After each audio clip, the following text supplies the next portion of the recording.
Sound check real quick. Let's see if the sound works for me. Trying a new microphone. Let's see if it works. Let's hope. Yes, it works. Hello, everybody. Welcome back to my channel. Welcome back to my live stream. I have a very special guest today. His name is Billy Kyle. We'll be talking about FPV. We'll be talking about, well, if you can consider this FPV. And we'll be talking about GPS drones. And I appreciate all you guys coming back. I appreciate all you guys swinging by. If you guys haven't done so already, please check out Billy Kyle's channel. It is right here in the chat. What's up, JR, Hot Rod, Daytona, Drone Worship, and Dan Jarris. Jarris, what's up, guys? Aloha, everybody. And let's pull in Mr. Billy Kyle. What's up? How you doing? What's up, my man? Can you hear me? Good. You can hear me? Yeah, I can hear you. Can you hear me? Oh, yeah. I forgot my AirPods, so I don't have any headphones. How you doing, Billy? Good. How you doing? I'm great. I'm good. I just got off an entire week flying this new How does thing. it feel? You like it? It's different. Let's say it's different. It's totally different. I never tried goggles before. I never had anything close to manual. Mm-hmm. And I just went turn off my altitude limitation or the altitude limitation. Yeah. And I set it to, I think the rates I set them to like 56 and 700, and Okay. I crashed. Well, look, it's still sitting in front of you intact, so I guess it wasn't that bad of a crash. It got stuck on the rain gutter. Wow. So did you find that the attitude limit really helped you kind of make that transition to flying FPV? Yes, it did. It definitely did. It's something different. It's really different. I didn't expect it to be such a big jump to see the difference in the response with the motors and GPS versus FPV. So I know now I know why people pinch. Yeah. You know, so I've been flying a little bit different. Like I use my thumb on the left stick and then I pinch on the right stick. It's just something that I found myself doing one day and I was like, oh, this is pretty comfortable. So that's what I've been doing. But yeah, pinching is huge. And that's why you always see these guys when they're flying FPV, they're sitting down for more than one reason. They can rest their controller down and they can pinch easier. Also, you don't get disoriented. I'm sure that, you know, since you just tried starting to fly with the goggles, you felt a little bit disoriented at times. And then, yeah, that's another reason why they're big on lanyards, throwing the lanyard around and clipping it onto the remote. So I've never used a lanyard or anything like that, but I do enjoy sitting down because I find myself when I'm flying, I look up. I'm like, I'm like I'm leaning looking back. everywhere. Yeah. I'm like the Stevie Wonder. I was the first time when I filmed my the first time just flying the regular mode and flying the sport mode, and I ended up with the sport mode doing like sort of a dive where you pull the stick all the way down and Mhm. you pushing the right stick all the way forward, and she sort of like kind of like goes into a slight dive, and I was like Yeah. looking down, and then I started looking up, and I started Uh-huh. looking to the side, and I realized that the screen actually just moves in front of you, ladies, and then you sort of like it fades out. Like after a while, it fades out. But Yeah. my question today is pretty much the theme is because so many GPS droners. You look at Dobo, you look at the Flight Path, look at you look at Sean Oz. Everybody there's that random. They're all starting to do FPV and less Mhm. GPS. So I pretty much like that's the reason why I purchased this. Because I like everybody else, I got bombarded for an entire week by millions and millions of videos. I watched pretty much all your videos. I watched all Thank of you. Yeah. Dobo's videos. I watched Ken Herron's videos. I watched Nurk's videos. I watched Yeah. a lot of guys that had this drone like early, because plenty of you guys got it sent in sometime in December, Mhm. and you guys got to try it already and play around with it until the release date, and then you guys could pop all the videos. That's why it was such an over. It was like the floodgates Yeah. for It's like that videos, every time. and it was like, whoa, this is crazy. Like there was like so many, and I was literally just watching it. My wife was like, "What are you doing?" And I'm like, "I'm watching it," and she's like, "Oh, why are you watching it?" I said, "Because I want to know what's coming in the mail." Yeah. So and it was confusing. I got confused, and I'm almost done with all 5 of my episodes that I put out for my series, which is gonna Awesome. launch sometime tonight, and it's gonna move on over the next couple of days. And I'm like kind of like, oh yeah, everybody brought out their videos already, and yeah, here come I take her along somehow. Well, hey, But look, it is a everybody. huge transition. It's totally different. It's like it's exhilarating, but it's also like I was so concerned to drop $1,600 is a lot. I wasted my entire tax money on it. Um, my wife was mad at me that I did, and then she got even more mad when I got it when I sank it into the gutters, Yeah. and it was hanging there, and But then I hey, had it to looks grab the like it's ladder. good, right? There's no Yeah, damage to the drone at all. no, I got a couple scratches over here on the arms. You probably can't see them, but it's like just the paint came off. She got stuck on the gutter like this. Like what happened was I tried to fly underneath the roof line. Yeah. And because I didn't adjust this stick, see this? It's like Mhm. still Yeah. spring loaded, and I forgot about that. And when I let go with the finger a little bit to maneuver over this way, I let go with the thumb, and she pushed up. When she pushed up, the gutter was hanging right here. She literally sucked herself in this way, Ah. Well, and then you know, if it didn't get stuck in that gutter and fell down, it could be a different story because I feel like that's where you kind of get punished is when the drone falls on one of its legs. I mean, that's why they sell those arm braces, right?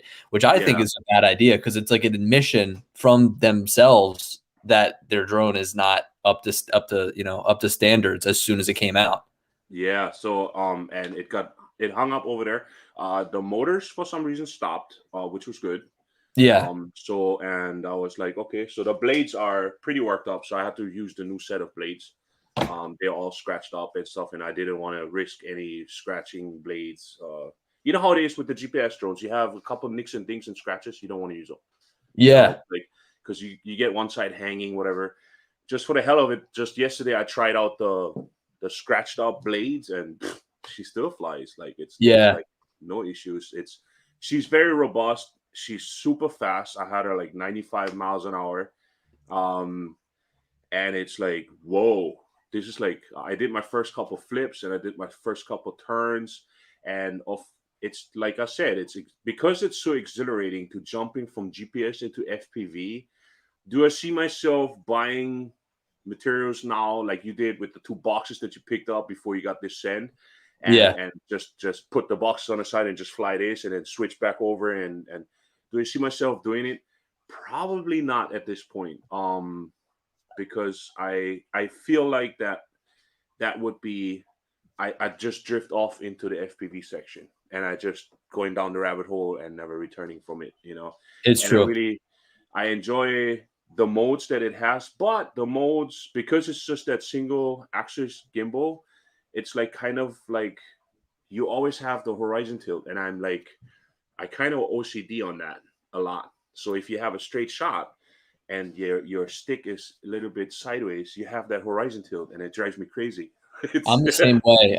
So they've got the image roll correction in there, which kind of adds that roll axis electronically, and it Mhm. helps. But there's a lot of people that have been asking me, like, do I buy this, the FPV drone, or the Mavic Air 2, for example? Like, that seems to be a big comparison. And quite frankly, there's no similarities between the two whatsoever. They're used for entirely different purposes. So, anytime that a new drone comes out, I love to do comparison videos. I mean, that's one of the best things to do to kind of help people understand, okay, this new drone came out. Is it something I need to upgrade to? Is it something that I need to maybe sell my drone for? But there's really nothing that you could compare this drone to because of everything else that it offers and how Yeah, different that it is. I see people kind of wanting to buy this drone as a GPS drone. I think that that's a really bad way to think about it. I think that you've got to think of this as an FPV drone with a lot of really great GPS-like tendencies. And I think that that's one of the reasons why I'll never go off and build my own drones, because I'm so used to having all of the fail safes built into this drone that I feel like I'd be missing out when I'm building my own drone. These guys will argue that you can build in like GPS fail safes into the drone that you build, but at the end of the day, it's not as customizable as what DJI offers, and it's also not as robust. Like if you think about it, sure, it'll work, but it's not as reliable. And I think that's the biggest thing I've said in my videos. This drone is so much more reliable than what you can build yourself, and I think that's why it's really appealing. yeah. I when I looked at it, why to purchase it, because I was on the verge of just waiting and waiting for a direct competitor. I did a lot of Autel videos, and I Hmm. still gonna bring out a lot more about Autel, like the updates and all that stuff. And I pretty much gutted out everything that I could, and I have another video that is coming up about the EXP settings and what they Hmm. actually do and all that stuff. So it's just when I seen this and I was like, it's the beginning of the year, and then I figured afterwards, you know what, just give it a try, because if I do, I have at least the goggles. If I want to get into FPV, I have Hmm. a start somewhere. And plenty of people that I met up with somebody else who does a lot of FPV flying, or actually he does exclusively FPV flying. And the first thing that he said when he grabbed this controller, he was like, "Oh, they stole this." Yeah, that's what Ken said. Original Dobo. He said Yeah. that it was like the Tango 2 or something like that. Yeah. So, and I was like, oh, well, I don't know. I wouldn't know. You know what I mean? But he said that DJI just is, when I tried it out in comparison, because I had to look at it from the way perspective of a brand new user to Hmm. FPV. And I think that gave me the edge after watching all these other videos. Nerk flew FPV before. Ken Herron flew FPV before. Ken flew FPV before. You Yeah. flew FPV probably before. A lot of people flew FPV before, and even so did FlightPath, and they were already sort of like influenced based on FPV. I wasn't at Hmm. all, because I only seen it. I watched you guys do it, and I don't have the funds for it to just jump into FPV besides my Yeah. GPS hobby. So when I looked at my wife and I told her, so I think I want to go a little bit more DJI oriented, because I always been called the Autel fanboy, and I was like, I'm not an Autel fan, I'm a Is drone it? fanboy. Isn't that? You It's know, like you make a bunch of videos on one drone, and then you're just considered like a fanboy of that drone. yeah, and I'm a drone fanboy. I'm not Yeah, an Autel exactly. fan. I like to fly drones, and I like to help people to make the right decisions. And that's what my channel was based on. It's based on that I fell victim to an influencer to buy equipment, and I did, and it sucked. Well, you know what? I so mean, I looked through your channel and I saw you've done like a review on the Paradanafi too. So, there's these other like drone manufacturers that are making drones out there, but at the end of the day, it's so tough to really recommend anything other than what Autel or what DJI is producing, because they're yeah, just they're so far ahead of what everybody else is doing. And it's kind of a shame, because I wish that there was more of like a competition in a sense, because think it about it, will like, be, it yeah, will be. I'm hoping that there will be, Yeah, but I'm just wondering, it. I guess like phones do the same thing, but there's so many different competitors of cell phones out there. So it's got me wondering, like, what more can these other potential drone manufacturers offer that would be different? But then I look at like Skydio, and they're doing something totally different, right, with their drones. So there's going to be some really great room for competition, but I hope that it gets here soon because, like I said, I mean, it's hard to recommend really anything other than what Autel or DJI is putting out.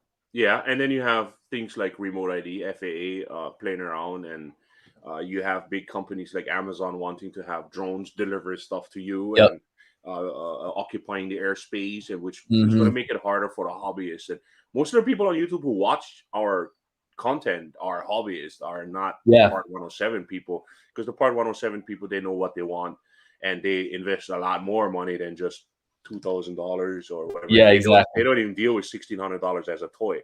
That's Yeah. what I consider this thing as. If you are in the market for a hobbyist recreational kind of flying part and you want to have the best of both worlds, I think the FPV DJI drone is one of the best things to get into, Hmm. simply because of the safety features. It's Because huge. it's going to help you a lot. I don't know how many times I pressed this pause button on the top. Like, It's nice, isn't it? yeah, as soon as I went into that manual mode, the first thing that I did, I went up almost 400 feet, and I was like, okay, let's see if this works. And I yanked on that right stick, and I just made it tumble like 6 times, and I just pressed the button. And I It's knew I huge. seen it. Yeah, I seen the numbers on the feet falling down, where it literally just went go down straight for the ground, and it was like 200 feet. And I pressed that button, and it was like within a split Hmm. second, whoa, she leveled herself out, and she just hovered there. And it's like, you can't do It's that with a regular FPV drone. No, it's great because, even though it's a little bit more expensive and people are kind of ragging on the fact that it's not as durable, I still find that it offers a feature set for the beginner FPV drone pilot that no other drone can say that it has, like that pause button, like the GPS flight modes and how it can hold, right, and just Yeah, hover there. And even as somebody that could potentially say that they're more experienced, I feel like they'd enjoy a lot of the features this drone has too because they can return home if they have to. yeah. And then also, if they're flying the drone around, one of the big things I've done is after I kind of get a shot, like let's say I'm flying low over the trees and I get the shot and I come back around, I can flip into normal mode. I can stop. I can flip my goggles up. I can talk to who I'm with and whatever. It's And so then nice to not always have hopefully to be like fly into on some there. lines. Well, yeah, right. Oh man. Well, you know what? I was looking back at that video. I was like, I wonder if I would get lucky enough if I kept flying to go through the power lines. Uh-huh. I wonder. I mean, you might have been gotten lucky, but I I did know. clip a couple branches at some point Hmm. while I was flying in actually manual mode, and she did do like a sideways spin like this, and then she ended up like drifting to the left, and I just went yanked the stick to the right to level her back out. She can handle a lot of things that Oh I yeah. cannot do with my mini or my GPS drone. When I clip something with this bad boy, the arm is probably going to fold in and she's going to go somewhere, and Uh-huh. then that's straight to the ground. Funny While this story. one Go ahead. it will not do that. It's very solid for what it is, and I think I bought the fly mod combo, so it was like $1,600. And straight out of the box, I would say if you want to have the FPV experience and you want to get into it, you get the goggles, you get one great controller that is very solid. You Hmm. get this drone, you have these batteries, they charge up like super fast, like they're like quick. Like I have them all three on that charger. After I depleted them all, I flew maybe like 45 minutes or an hour, and it's within the next hour I'm back out. You know what I It's mean? I'm it charges up so fast. It's like 20 minutes. It's outputting a good amount of power. It's like 100 watts. Yeah.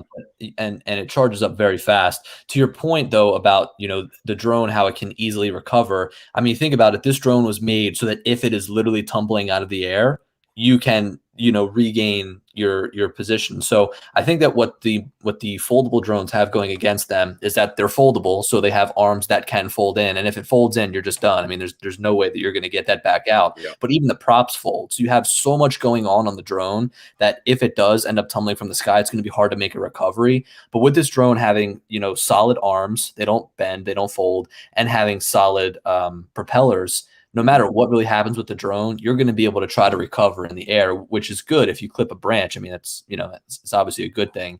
Yeah. Something funny I had happen to me with the Evo 2. You know how you unfold the legs and the propellers are kind of folded over each other. You just arm the motors and they fan out. Uh-huh.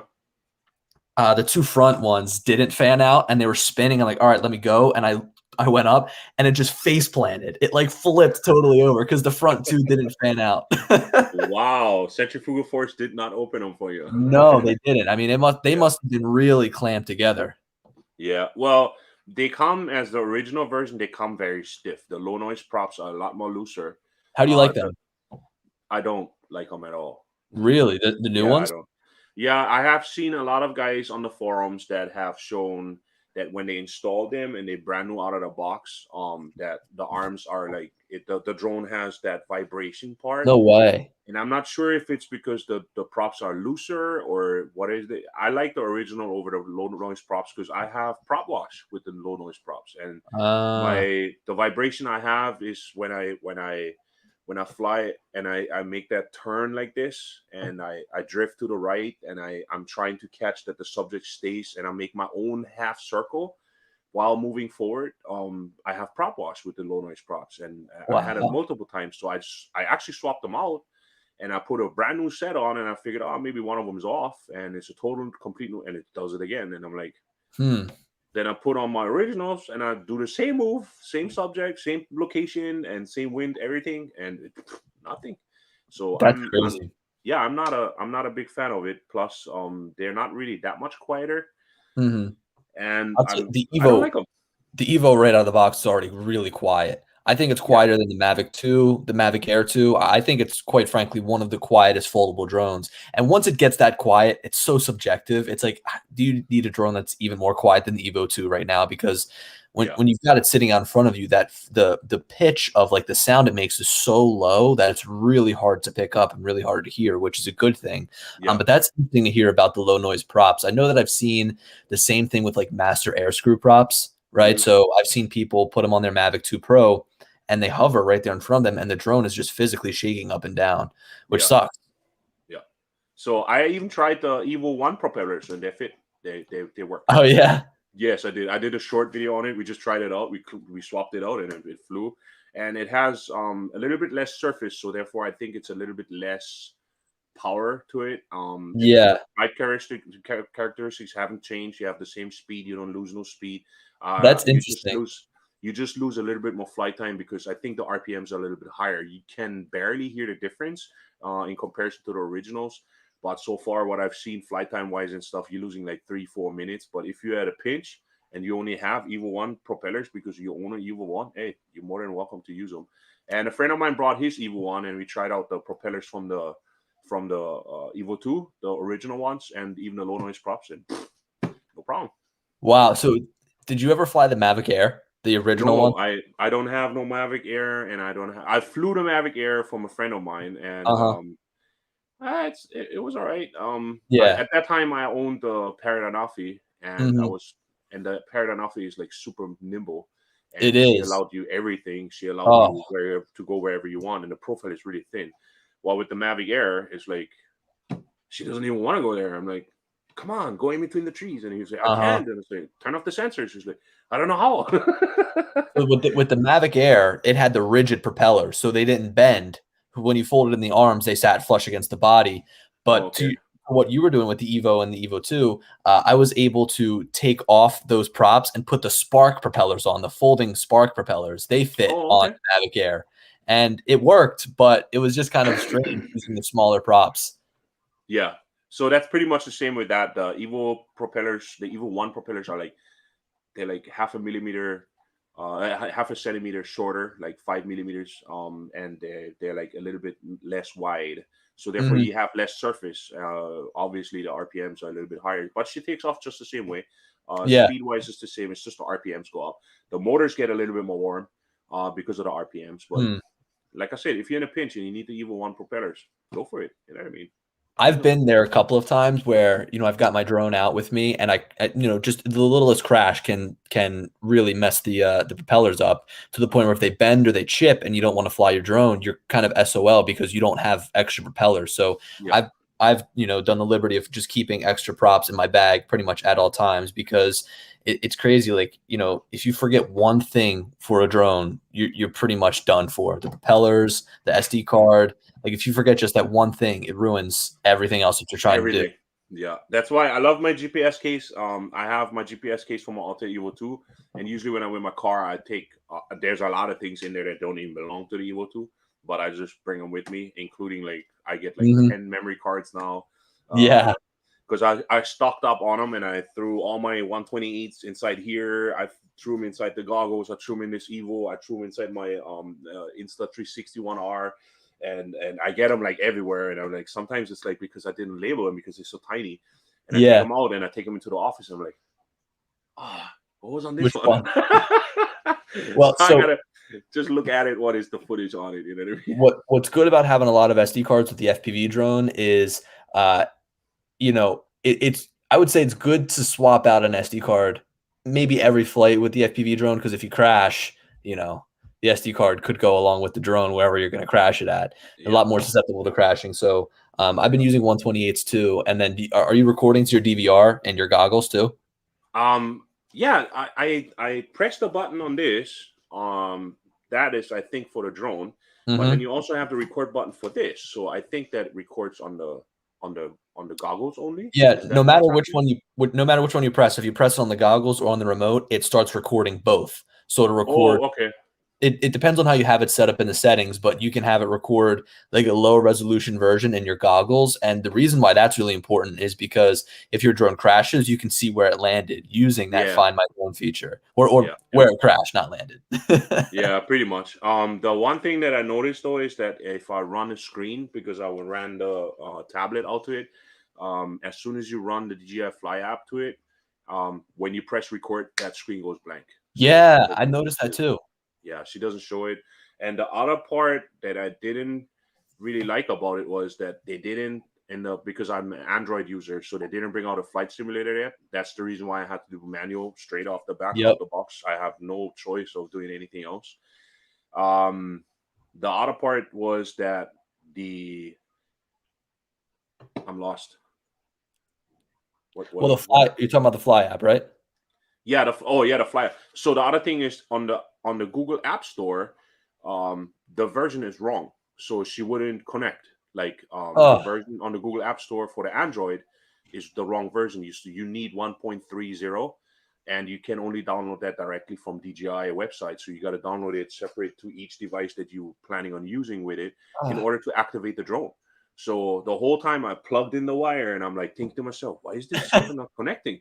So I'm yeah, like, I'm plugging the wire and I'm plugging in my phone. It's like, I DJI Fly app right here. I just flew my Mini. What the hell is going on? yeah. And it didn't give me the message to connect to my FPV drone. So I click on the option for, connect to DJI, no, connect to aircraft. So I click on the option for that, but it only shows the Mini and the Mini 2 and the Air 2 and I was like, so where's the damn DJI, the FPV? Mhm. So I was looking at it, tried it on, and lucky thing I was talking to Johnny Truesdell, the maker of Skyfire Aerial, and he was like he bought one like this too, and he was like, "Did you check the version on your Fly app?" And I was like, "Oh, I get the latest version." He's like, "The Android Google App Store is wrong." I'm like, "What?" So he That's sent me a insane. link, and I downloaded the 1.3.0, and right after that, hook it up It's and it such a worked. shame because it seems like they just don't take care of their Android apps at all. Like there's always some issue going on with it. It's such a shame. Yeah, I don't know why. Because there's even money involved. If the I know. virtual simulator, for an example, for the iOS, is it free or do you have to pay for it? It's free. Okay, so And maybe and that might be why. I don't know. I don't know what it is, but if you look at it also, remember when the Mavic Mini came out Hmm. and the Android app was having problems because it could only run on like a certain set of devices. Yeah, Like like it it was wouldn't work on my S7, but it would work on my S10 Plus. Yeah, so, Yeah. a lot it really frustrated a lot of people. So, I find that annoying too because I try to fly with my Android sometimes. I had the Pixel and it just doesn't seem like a like as solid of an app experience as with the iPhone. And I think that that's because DJI wants to emulate Apple in a way. Like they have very similar business practices with their closed ecosystem. Hmm. Um, but yeah, that is a shame. Yeah. I will say that the Fly app, they need to make that better for the FPV drone. I don't understand their thought process behind creating all of these different apps because they started out with the Go app and there was a Go Hmm. 3. And then when they updated it to version 4, it was the Go 4 app, but it was a totally separate app for their newer drones. And now they created the Fly app. It's just such a mess how they have these 3 drones that are out for really like, popular drones. And I hate to even say it, but I feel like they should have made a separate app for the FPV drone, because now they're trying to merge 2 things that just don't seem like they work. I mean, it's great to have that video out. If you're flying with somebody that doesn't have goggles, you just hand them the remote and they can see what you're flying, or the device, your mobile device, and they can see what you're doing flying around. But at the same time, that's all that it's good for. That and updating your firmware. You can't change any settings. You can't do anything. It's such a pain. Yeah, and the other part that I don't like is when you record, I think they should, for the goggles, at least include the telemetry. Absolutely, yeah. Whatever you see on your stuff, because it would make it easier also for like content creators like us to actually film the stuff, what we want to try to show them.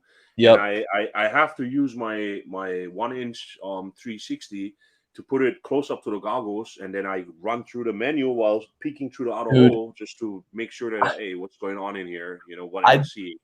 I do the same thing. It's such a nightmare. I've got to record it after the fact, after I've spoken, and try to follow what I'm saying. I mean, it's an issue that doesn't affect a lot of people, but I think that it would be cool if when you're recording the DVR, you could choose what information was on there. Because if I was somebody that was flying FPV and I was really into like flying as fast as I could, it would be cool to watch my footage and my speed in the bottom left corner, or my height or my distance. So I could choose to add different layers on top of it. I hope they add that in the future. I feel like it's something they could add, but it's one of those things you're just like, I wish it was here in the first version. I've been looking at this sort of from like a bigger picture, because, being on Ken Heron's show, him and, Ken just lit me up. Both Kens lit me up about, because they fly FPV. They lit me up about how the FPV drone is not. I watched it. Yeah, I watched it. Yeah, and I'm sitting there trying to fend 2 people off from both sides, and I'm just like, all right, I'm not even gonna try anymore. But I think that looking at the bigger picture, when you were looking at like an FPV drone 2 or a future lineup of this drone, I just think that it's going to be hard to not want to use it and to not want to buy it, even if you're somebody that flies FPV a lot, because you look at the original Mini and how great that drone was, but there was still things where it was like, I wish it did this, this, and this, like the raw photos, the Wi-Fi transmission could be better, of course. And with the Mini 2, it's just like, this is everything there. Yeah, exactly. I'm trying to think about what they could do with a Mini 3, and I don't know what else they could do. So I look at that, the FPV drone, just like the original Mavic Pro and the original Mavic Mini, and I look at the huge strides they've made going from a first generation to a second generation, and also seeing how they've kind of branched out with their product line. So the Mavic started out with just the Pro, but now you've got the Air and the Mini and the Zoom. So with this FPV drone, could they release different airframes and different drones to really cater to different people's style? I think that that's something that for the future of the FPV drone line could be really huge. And even if they wanted to cater towards people that build, I think that their process of releasing this FPV drone first is getting guys like you and me flying FPV who really have no business flying FPV, but we're starting and we're flying, a drone that allows us to switch from GPS to FPV. And once we get addicted to it, they're going to sell us something even better. It's pretty much what it is. The one thing that is good about it, though, is if you want to get into FPV, because it has that acro mode and you get to learn how to use acro mode, the parts as a Part 107 licensed pilot or certified operator is that you can fly Cinewhoop drones after, and Cinewhoop drones or Cinelift drones that have a red camera on top or whatever, they are pretty much similar to this because they bring a lot of weight. Yeah, they have 8 blades, you know what I mean? They have 8 arms, whatever. They have a lot more power, but they are just as much with the weight scale as much as this is. And this is not a freestyle. This is a FPV drone. This is not a racing drone. This is a FPV drone. It does bring you into that era. And if you're looking into it, if you really, as a Part 107 certified operator, and you want to look into, I want to pick up maybe one of these Cena lifts one day and spend $10,000 just on a drone alone, and then pick up another $50,000 camera that I'm going to hang on to it, you want to be able to use manual operations. So that this part, if you can afford $60,000 in a drone and a camera, you can afford $1,600 to learn. I think most of the people that are buying the drone too would rather, like the market that they're targeting are people that would just rather not build. And at the end of the day, that's really what you're paying for. But I also look at the price of the FPV drone compared to what other people spend building an FPV drone, and I think to myself that it's not that outlandish to spend, all right, $1,300 at first, because you get the remote, you get the goggles, you've got the charger, you've got the drone, and then you look at just the drone itself, it's like what, $739 or something like that. And if you wanted like the GoPro Hero 9, which is, you know, top of the line action camera, that itself is $500. And now you've got $250 to spend on the drone itself. So I look at the price as not being so outlandish. Oh, his battery exhausted. That is the beauty of using a webcam. Let's see, battery exhausted. That's like that's a Sony thing.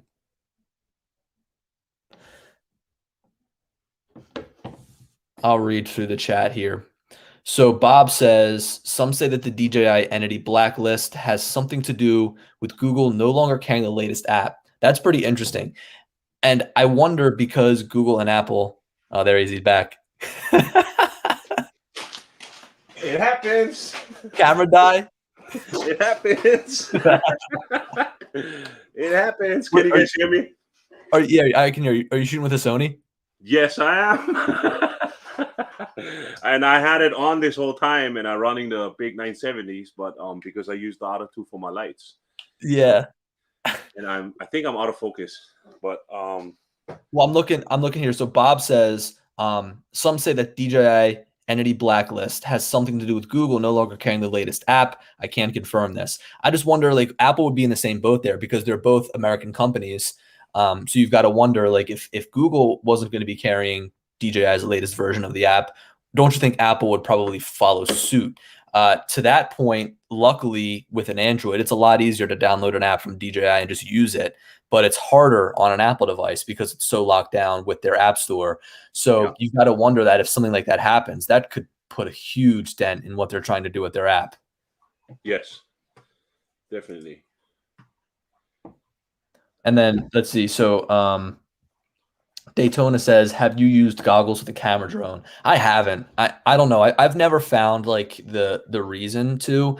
I picked up those original DJI goggles, like the big white ones, and what I found them more useful for, quite frankly, was, you know, because you could hook up two different things to OcuSync.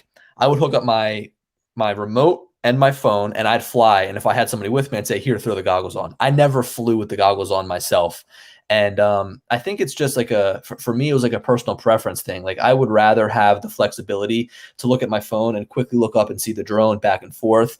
And just having that extra weight on my head wasn't necessary or wasn't, you know, in my opinion, worth it. But the script totally flips when you're flying FPV. You need you need the goggles on for that.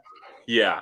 With this one, I used, you know, that you put your phone into it on the free flight sticks with the Paragon Offie. Yes. That's when I used it in there at some point. But I mean, there's not really a comparison to this. But if you ever flew like FPV, this is sort of like first person view, what you can consider it. I have never really done any dives with it because, like I said, it's a GPS drone, so it just goes straight down, straight up. Yeah. Or when she goes like this. But because it's a 3-axis gimbal, she'll always stay straight. So you never have. You could lock it up at some point when you said, "Oh, FPV lock up," and then it would just give you those bank turns and stuff. But it never. The difference between FPV and those GPS FPVs is that you have dives. You dive. Yes. You flip, you dive down, you come back up.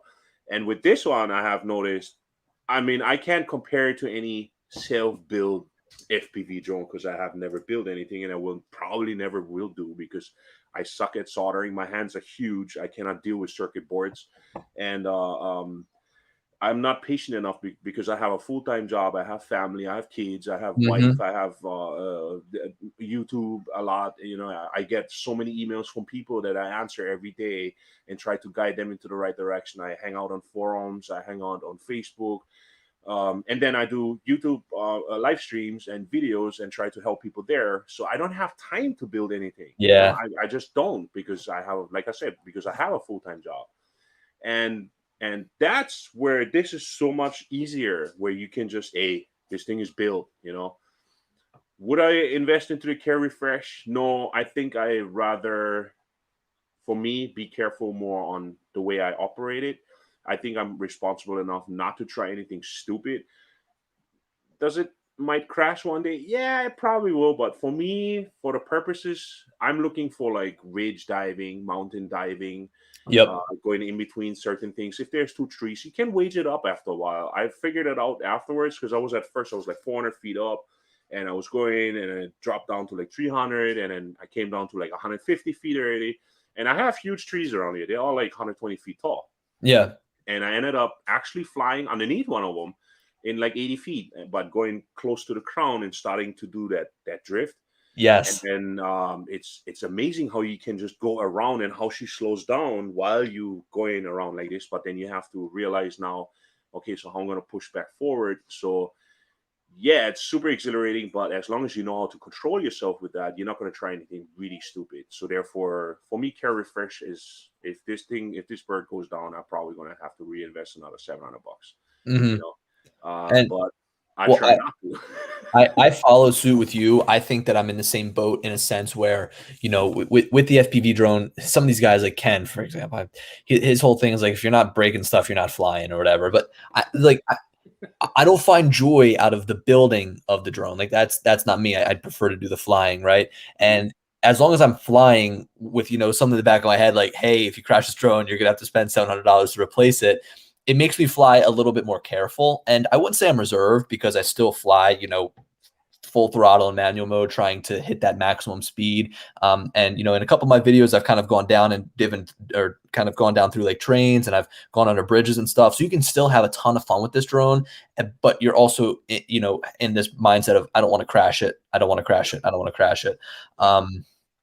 Daytona is elaborating. He says that I didn't like the goggles for camera drones, but I do like it for FPV. And so I think he's right. I think it is the excitement and the speed in that FPV view.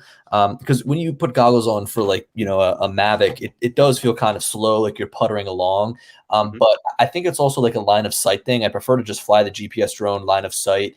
I prefer, when I'm shooting video and photos, just look through a screen rather than look on the goggles. But, FPV is like totally different. It's something you really get the thrill out of flying fast. So I guess to your point, it does make sense about the excitement. But I found that like when I'm flying a camera drone, I never had like any benefits to using the goggles. It was just a different way to view, but it wasn't like beneficial in any way.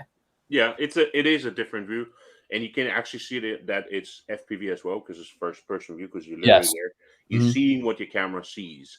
Even though you have it usually on one screen, like with this tablet, the triple tech tablet, it's huge, it's bright, and I have no problem. The one thing that I find very difficult is once you take these goggles off, like for me, because of what I love about this thing is I don't have to worry about landing. I switch this sucker into sport mode, bring them close, and I'm looking down with when you adjust the gimbal with these buttons right here, you're looking straight down, so you know already, okay, I'm here. So you bring it close to you.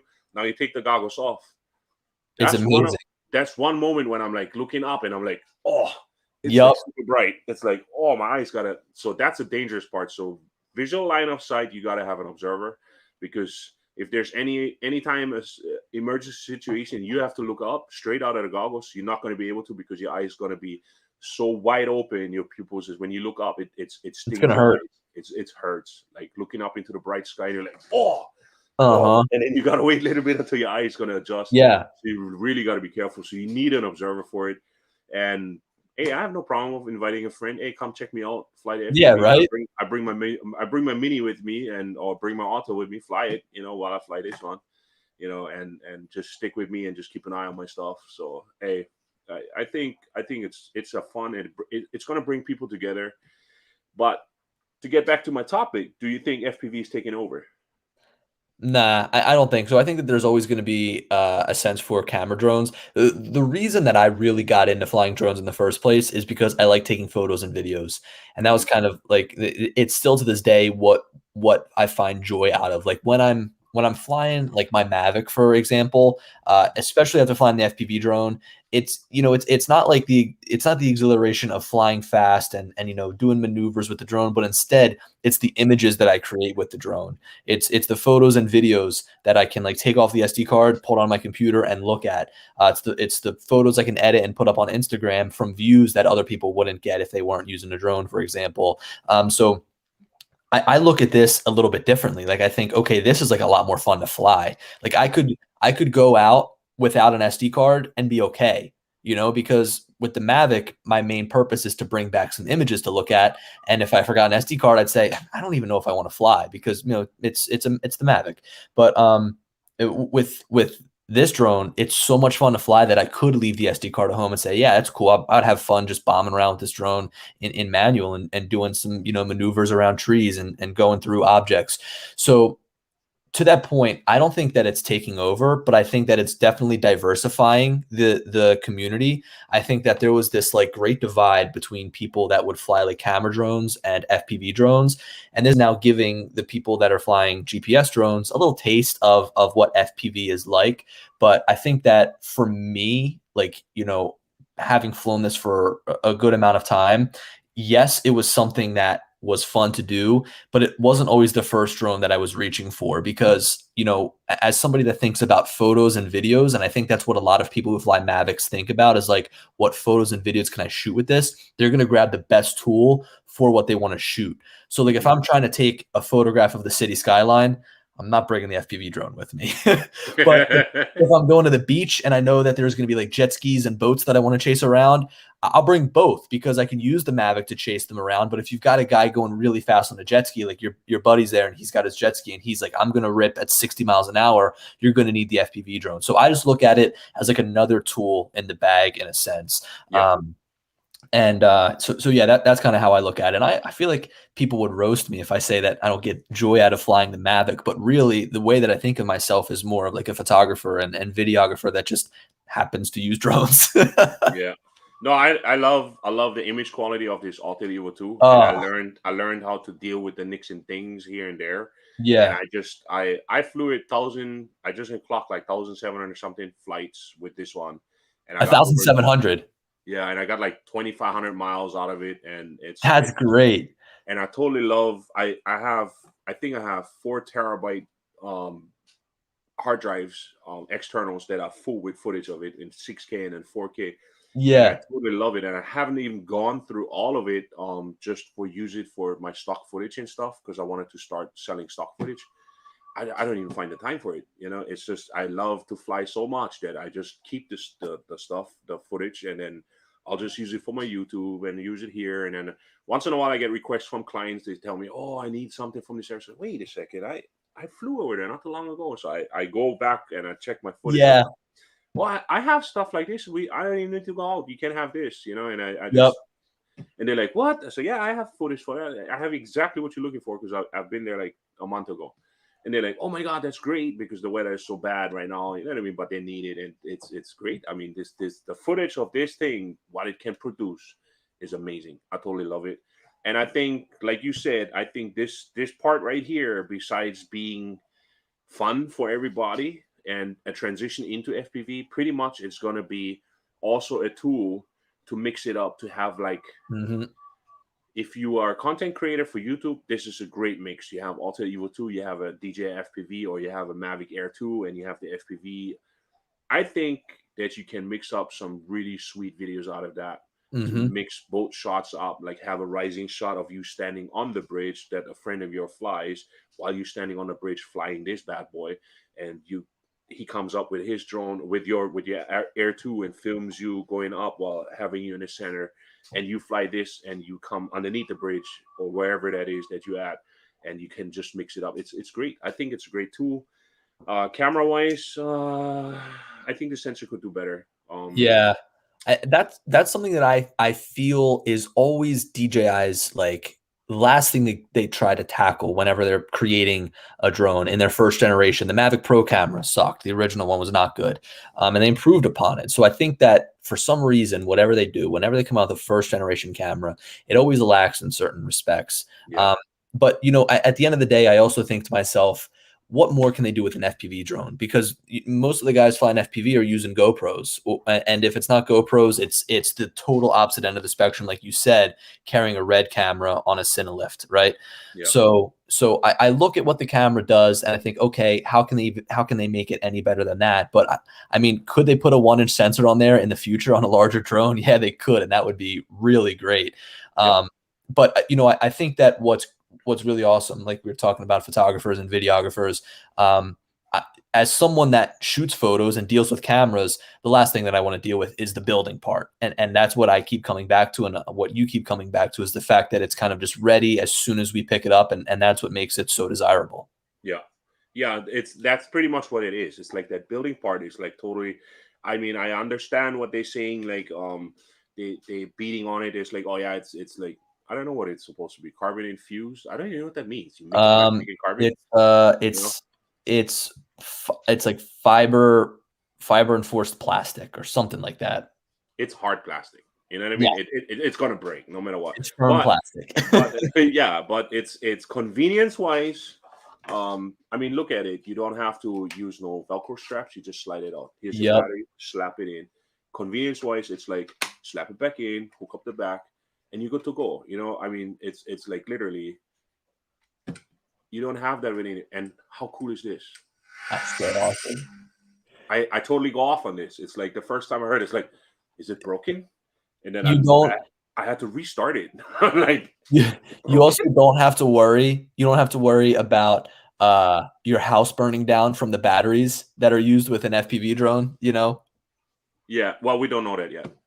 Well, yeah, and you know what? we have seen in the past that DJI is not that good with their batteries. I mean, Mavic 2 Pro batteries swelling. I haven't met somebody that owns a Mavic 2 Pro that hasn't dealt with a swollen battery. So their track record isn't perfect, but these are also a lot more safe than what you'd get from, you know, what you use. You look at it this way, it's convenience. I mean, even though you have swelling and stuff with the batteries, batteries are just like in cars, it's like motors. It's like you use the parts. You know what I mean? You're going to use this battery.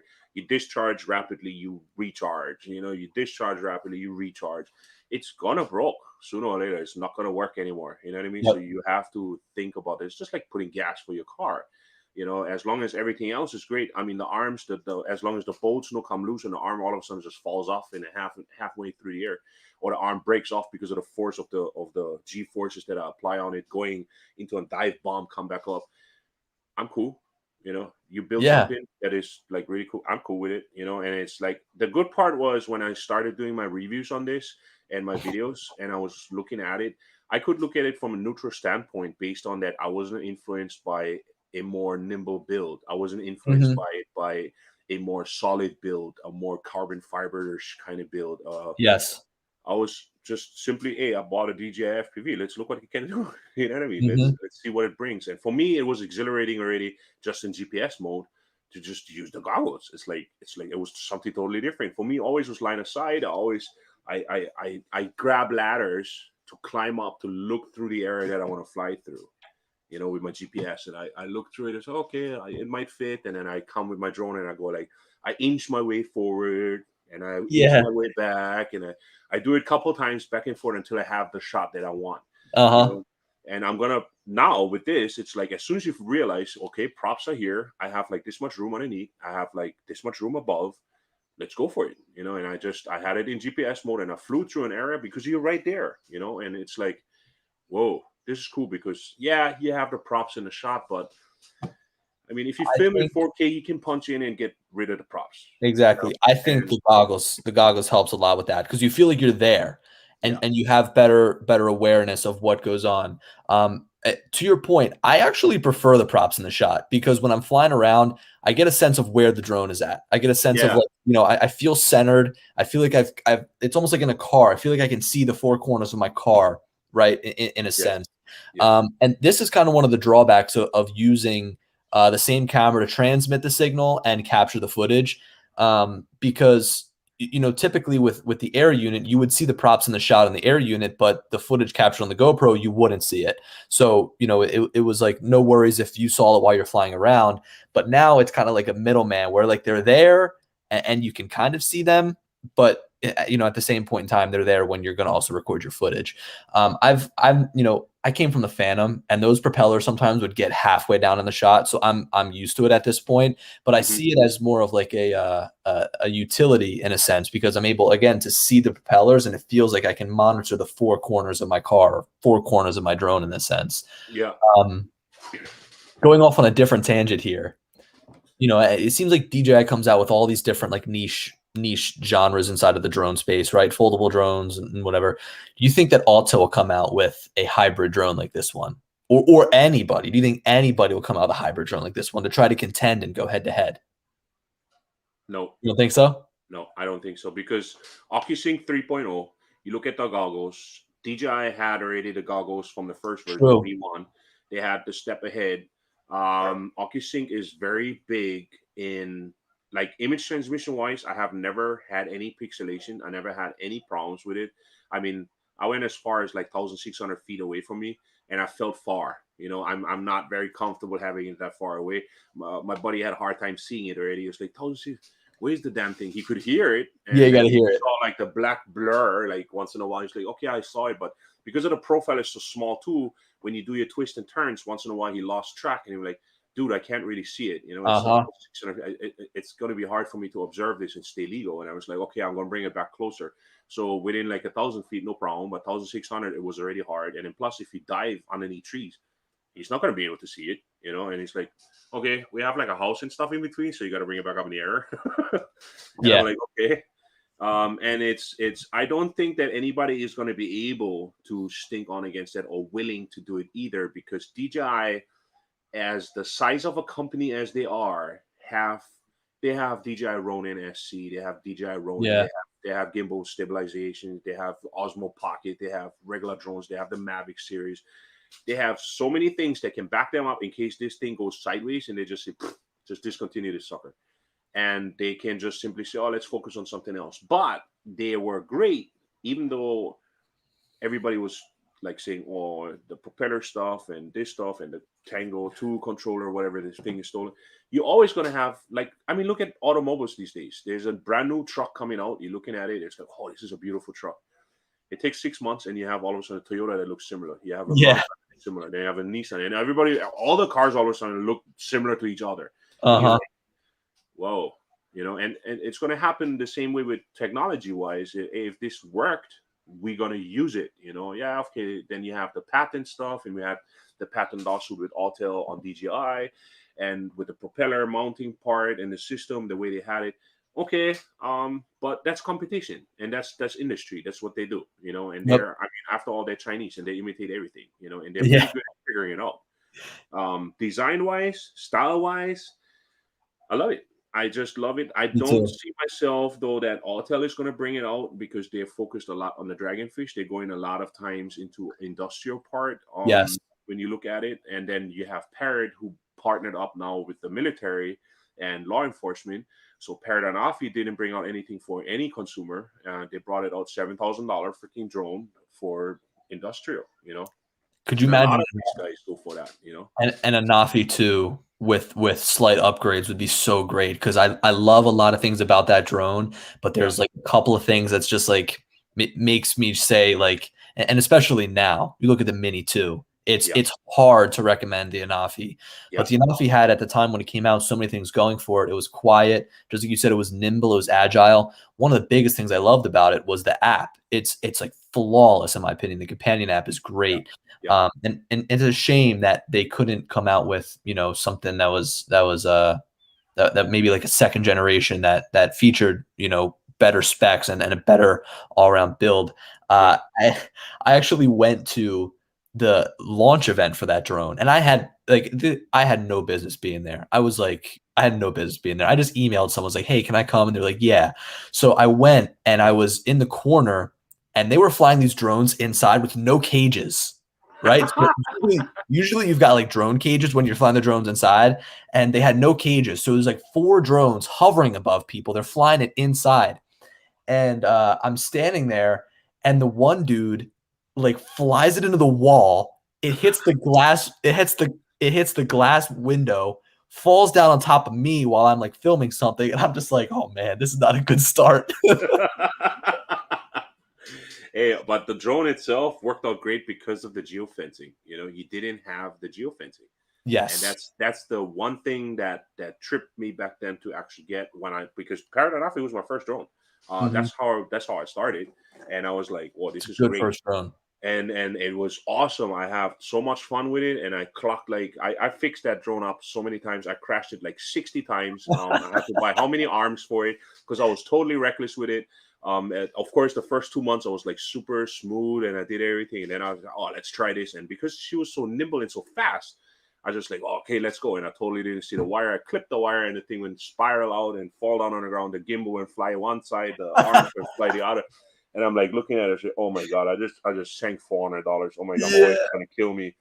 And I bought like two used ones online for like $400. They were broken, but I just took them apart and I tried to fix it up myself. And because the parrot just simply said it was a pilot error, and it was a pilot error. You know what I mean? There's no sensors on it, no nothing. So Yeah. and I was like, okay, I'm done with this. But then I fixed it up how many times, and I still to this day I still fly it. I still use my Paradigm Offie. I totally love it. And then it was time for a new one, so I was looking into the Mavic 2, the Pro, the Zoom, and I was like, these things are like a year and a half old already, and I'm going to be behind Yeah. if I ever want to start this YouTube stuff. And then I was like, what is coming out? And then I saw the commercial. I stumbled over a commercial of Autel, and I was like, 8K. Oh my god! And I then I know. heard the 1-inch sensor, and I was like, "Oh, 6K sounds more reasonable because I don't think 8K my computer can do that." So, Yeah. and I was like, "Okay." So, and I waited, and they told me, "Oh, it's going to be a little bit longer. It's going to be a month and a half after the 8K." And I was like, "I'm cool with that. I can wait." Yeah. Quite And frankly, the 8K is tough to pinpoint because yeah, you've got, an 8K video, whatever that resolution is, like 7,000 by 4,000, whatever it is. It's massive, but you've yeah, got such a low bit rate for an 8K file being written yeah, to an SD card. Relatively small sensor, like half-inch sensor. It's tough for me. Whenever someone asks about the Evo, I always point them towards the 6K with the 1-inch sensor. It's so much more reasonable on a yeah, lot of different ends. And to this day, I'll post pictures of it on my Instagram, and I get people DMing me like, "Hey, what's this drone?" And I can't believe it. Like if you think about it, like it's not as well known as you and I might think to other people because whenever they think of drones, they just think of DJI and whatever they're selling. But yeah. it's kind of strange because in a way you think that the Evo would stand out more. It's orange, like Yeah, it just doesn't have that market for it because it doesn't have so much. Like yeah, I said, DJI is a monopole for a reason because they have variety. They have so many other things. They have gimbal, the camera gimbals. They have pocket cameras. They have drones, which they're most known for. I mean, look at the Ronin. What is that? The Ronin 2S, whatever that thing. It looks amazing. I'd love to get my hands on it, but I can't. I just can't. I cannot afford that. But yeah, it's like I have a Ronin SC that I barely use these days because I learned how to use my camera by my hands, with my hands, and I barely use the gimbal anymore. Only when I go for like weddings and clients and walking through houses and stuff, then I use that. But I when ditched. I've ditched my Ronin too as well. I find myself shooting handheld a lot, yeah, and just using warp stabilizer. yeah, I mean, warp stabilizer helps as long as you shoot it in a way where it's going to be able to be smoothed out. It's huge. It yeah, it works big fine. time. So and then other than that, I mean, I just love droning, and I'm so much more into it. I wanted to do so much more on this channel, do like cameras and YouTube tips and tricks and how to grow your channel and do all that stuff. I can't even find my time for it because I'm flying so much and I'm having so much fun flying. And I'm like, my wife was like, "Oh, so when you gonna do the next YouTube video?" And I was like, "I'm working on it right now, but I'm flying on it." And she's like, "Yeah, you've been flying all day, so why don't you try something else? Why don't you go editing?" So yeah, I'm just I don't know. I'm really excited about this whole DJI FPV thing, the way they did it, and I think they are monopole for a reason because of that. They have so much backing on it, and that's the reason why everybody knows it.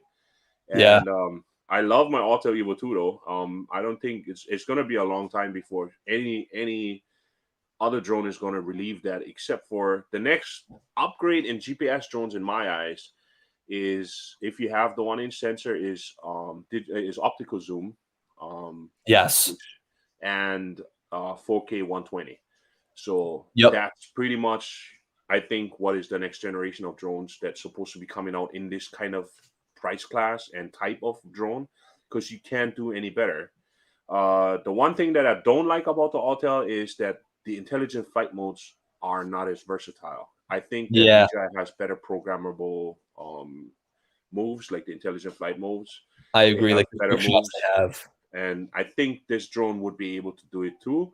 But they got to work out all their nicks and dings first before they can focus on those. Because Yes. they're going to screw up something else.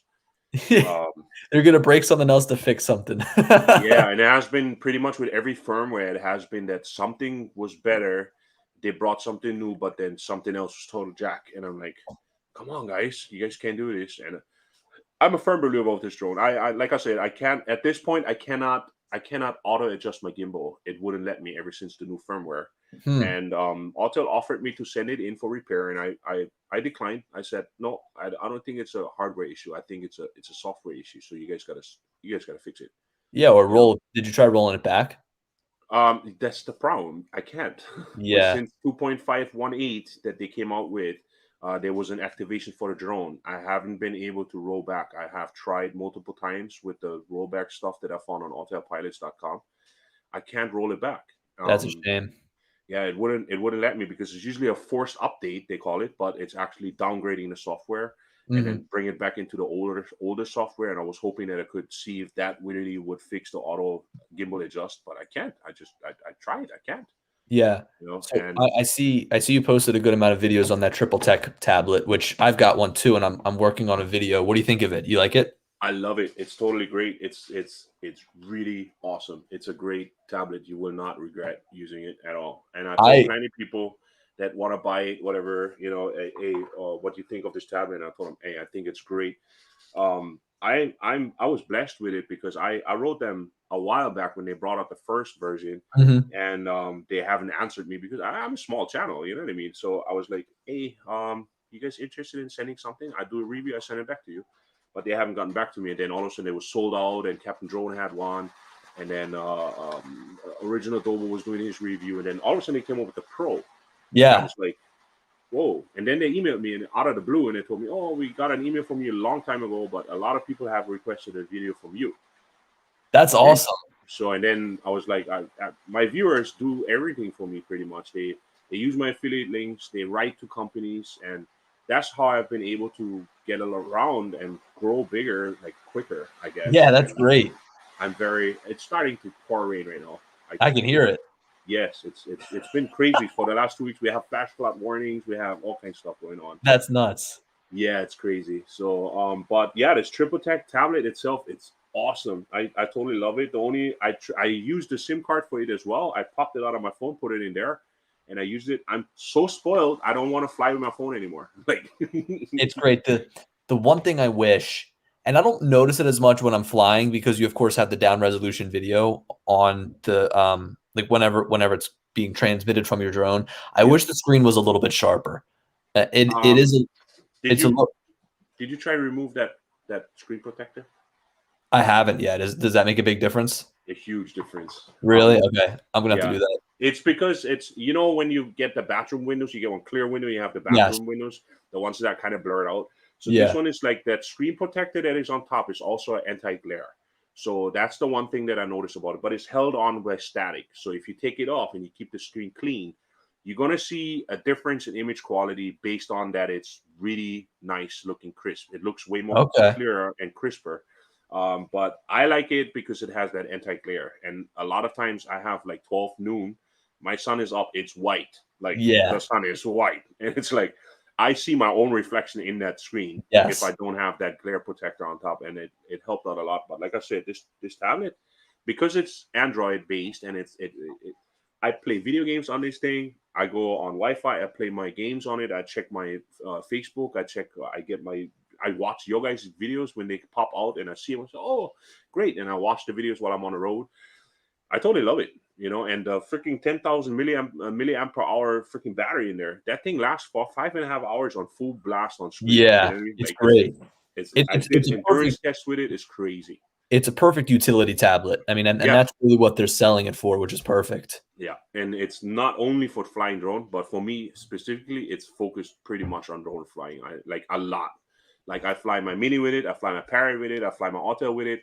You know, I have no problem using it, and it's totally great.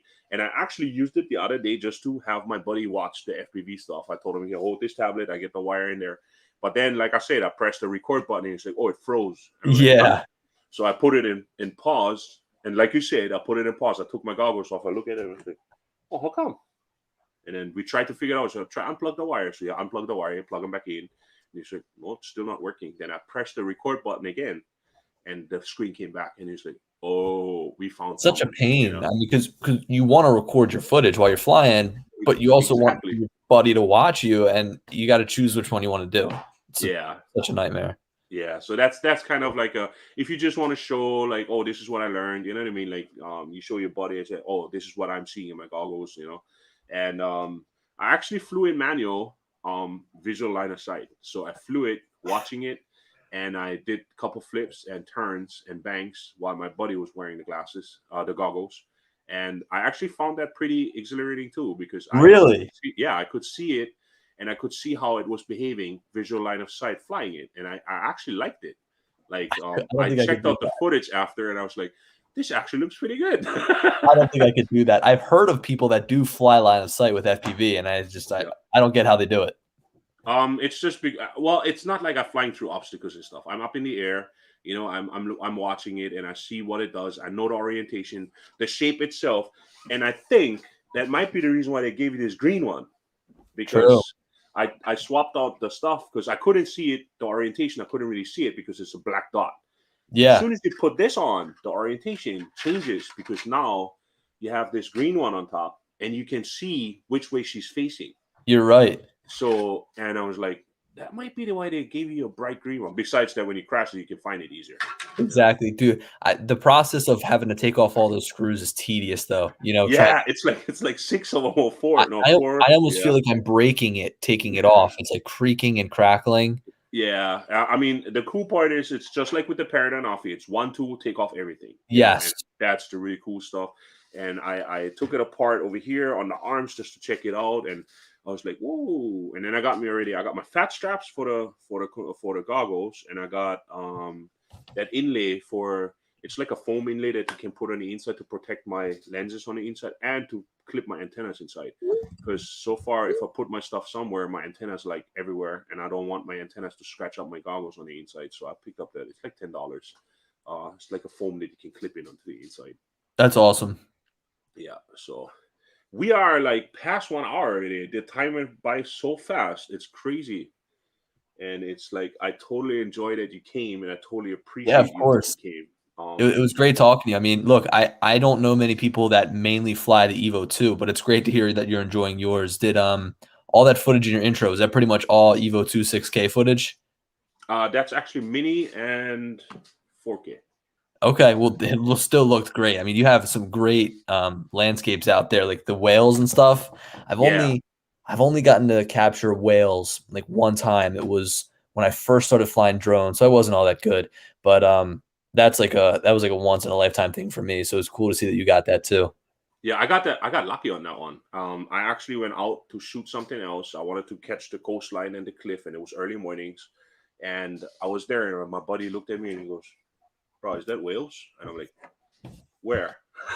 And he goes, "Somewhere over there. I've seen something move." And they were Yeah. like maybe 500 feet away from us. It was alongside the coastline, had a whole pod over there. And I was filming the pod. That's when one of them broke off, and it was almost like he was posing for this. Like literally, he was just playing around. He was like upside down, flapping his Yeah. fins around, and I saw he he was like up and down, like hitting the water almost. he was playing around. And I was like, what the hell? And his pod was like maybe like 600 feet away from him, doing his own thing with the babies and stuff that they had around there. I was filming all that, and I got lucky because the sun was literally beaming. The morning sun was literally beaming onto the water. It was beautiful blue, Oh, it's and perfect. I mean, I couldn't have gotten any luckier on that, you know. And I was like, whoa, this is crazy. And I checked out the footage afterwards. A couple shots that I wanted to get, I forgot to press the record button because I was so excited. Yeah. And I was like, where did the footage? I know I recorded it. And my wife was like, uh-huh. yeah, no, you did it. And I was like, damn it. That's one of those times where you just got to press record and just let it run the whole time and just Yeah. record the whole thing because it's such an epic moment. I got lucky on mine too. I was like biking all day long and I decided to bring my Phantom with. I'm like, oh God, why did I bring this with me? It was weighing me down. And just as we were about to return the bikes, I'm glad I brought it with me because there was whales right there. And I was like, thank God. So I was able to buzz out and, take some photos and videos of them. It was so cool. Yeah, I caught a couple of sharks that was out on the other side of the coastline from high up. I was like 400 feet up, and I was just, when you look straight down, I like to catch like the coastline and how the water Yes. goes in and out. And I had all of a sudden I saw something moving in there, and that like you're saying, I had a bright screen, pretty big, and I was like, what is that? And I look and had like a whole group of sharks. I had like 3 or 4. Wow. Roaming around in the coastline. I was like, whoa! And then I was like looking up. Oh wait, there's a surf spot somewhere around the area. And I flew over there and I looked, but then they were turn off and then go into the deep blue after. And I was like, wow. well, that is scary. You know what I mean? Yeah. I had like 30 surfers all sitting on the swells over there, and I was like, what should I tell them? Should I know? Never mind. If only you had the Mavic 2 Enterprise with a speaker on top. You'd Right? warn them. Yeah. But I seen you almost hit 1K, 100,000 on your channel. Congratulations on that, my man. Thank you. I'm close. Let's see. I've been like refreshing it like crazy. Yeah, I'm at 99,488. I'm close, man. I know, it's crazy. I'm almost at 3,000. Good. Hey, everybody's got to start somewhere. And look, with you saying that you started with the Anafi, I mean that was not that long ago. Channels are built over time. Yeah, and I don't really care if people comment, they subscribe. It's great, but I have seen a surge over the last 6 months. It was like I got like 500 or 600 subscribers, like nothing. They came out of nowhere. And then with that, my emails grew exponentially, and I had so many people. I had so many companies too that asked me to review all this crap, and I was like looking at it, I was like, "What is this?" I don't even know what that is. And I was like a massage gun. Have you gotten those? Like, yeah, and I'm like, strange things. That's not even my. Are you telling me that you really like my content? So why do you want me to review something like this? Yeah. And then I had a couple other things that was like tablets too. There was like 2 companies for tablets, but they just, when I got closer into it, they asked me to follow a script or something in that area, and then there's like, oh, you can keep this, and because I asked them if you want me to do a review, I can do a review on it. If you can send an extra one, I can give it to my viewers. Yeah. And then it was like, oh, but then you got to follow the script, and I was like, what? And it was like, oh yeah, you cannot say this, and you cannot say. So you guys know already what's wrong with it. Yeah, nah. So I was like, nah, I'm good. I don't want to be that type, because that's the reason why I built this channel, was based on that. I fell for an influencer and I bought crap. And I was like, I'm not going to do that to any of my viewers. It's not going to happen. You don't want to risk your reputation. I mean, that's really what a YouTube channel is built on, because without your reputation, then why would anybody be watching your videos? Yeah. And then I had this alliance when contact me, and it was like, oh, we got like 60 content creators, and we're going to boost your content, and you're going to hit 20,000 within a month. And I was like, what for? I'm here for people to be available if they want to watch it. Yeah. If they want to watch it, they're going to come. And if they don't, that's fine. And numbers aren't everything, because you see these channels with a huge amount of following that don't get the views and the comments because they've built them through not legit matters. Yeah, and I'm not the type for like sub for sub. I don't do any of that. I'm trying to see plenty of my viewers have channels too. I try to subscribe to them, and I try to be on their stuff because I get notifications from them as well when they upload, and I check out their stuff. Sometimes it's only like a minute long. I'll take that minute. I'll watch your stuff, because there might be a shot in there that might inspire me. Oh, I want to try this, and I like the interaction with these people, I made so many connections with so many great people that is like, I would have never met them if I would have never started this, Absolutely. That's Me too. where I take the pleasure of doing this for. So I had a couple trolls, and I had somebody threaten me at some point because I was flying an Autel, and I was like, could you imagine being that butthurt over it? Yeah, and I was like, dude, I'm just, you know what I mean? And oh, why are you promoting this? And the company must be selling you, paying you big time. And it's like, the company doesn't sell me anything. You know what I mean? I even asked them for an Autel Evo 2, and they said I was too small. So But yeah, I appreciate you definitely for coming. Yeah, of course. I'm totally stoked. Another great YouTuber, and I always follow your stuff. Thank I you, man. always watch your things, and I deeply appreciate the content you put out, because I did not know that you had to turn off attitude limitation.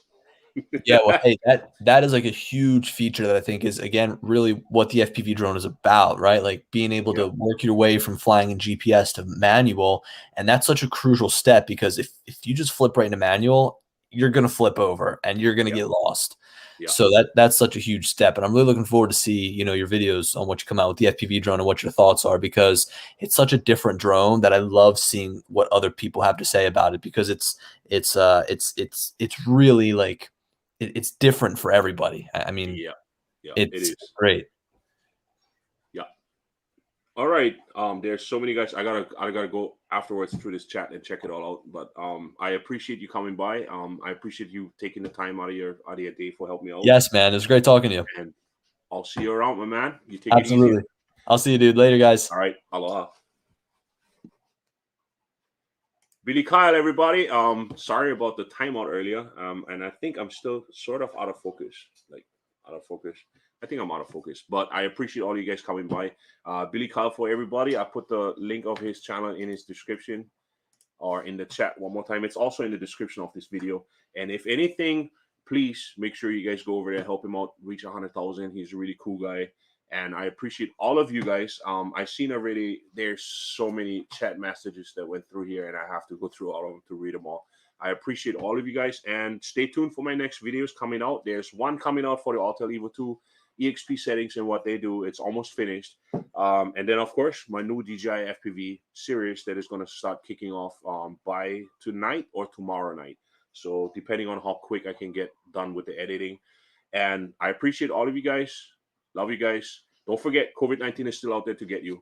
Be a nice human after all. Wear a mask, wash your hands. Aloha, everybody.